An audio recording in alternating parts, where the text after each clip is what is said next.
Bwana Nguruwe alikuja kanisani, akasema ya kwamba ameokoka, akasema ameanzisha ukurasa mpya wa kumfuata Yesu Kristo. Akasema nimeacha pombe, nimeacha sigara za zamani, nimeacha wanawake, nimeacha wizi na ukora. Wote wakamshangilia, wakasema hakika Mungu ametenda. Lakini Mungu angalia moyo, si maneno ya mdomoni pekee. Midomo ilisema haleluya, lakini moyo ulikuwa mbali.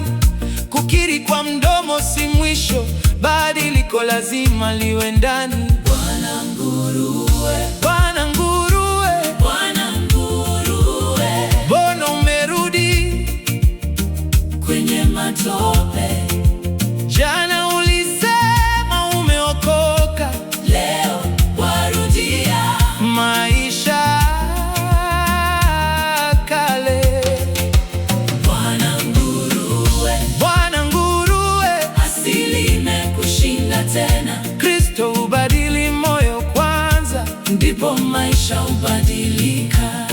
Jumapili akaja kanisani, amevaa suti ya gharama, akaimba nyimbo nzuri sana, kanisa lote likabarikiwa. Akatoa ushuhuda mzuri, akasema Yesu amenibadili. Wengi wakasema amina, lakini mchungaji akawa na mashaka. Akasema tusihukumu kwa haraka, ngoja tuone matunda yake, maana si kila asema yamebadilika ndani kweli huwa amegeuka. Safari ya kurudi nyumbani, mbele kulikuwa na dimbwi la matope. Wakasema leo tutayua kweli, je, maisha yake yamebadilika? Alipofika karibu na matope, asili yake ikaanza kumvuta. Akasahau suti yake ya thamani, akasahau shuhuda wake. Bwana Nguruwe Hakusita, akajitupa tena kwenye matope. wote wakashangaa, wakasema Hivi imekuwaje tena? tukamuuliza kwa upendo, Bwana Nguruwe, jana ulisema umeokoka, ulisema umeacha pombe, umeacha sigara na wanawake, ulisema umeacha wizi na maisha yote ya zamani. Mbona leo umerudi tena kwenye matope yale yale?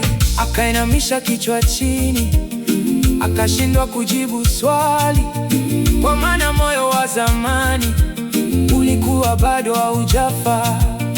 Usidanganywe na mavazi wala sauti nzuri madhabahuni. Mungu haangalii sura, anautazama moyo. Aliyezaliwa mara ya pili hufanywa kiumbe kipya. Asili ya dhambi huachwa nyuma kwa nguvu za Yesu Kristo. Bwana Nguruwe, Bwana Nguruwe, Bwana Nguruwe, usirudi tena kwenye matope. Yesu anakuita ugeuke kweli. Badiliko la kweli huanzia moyoni.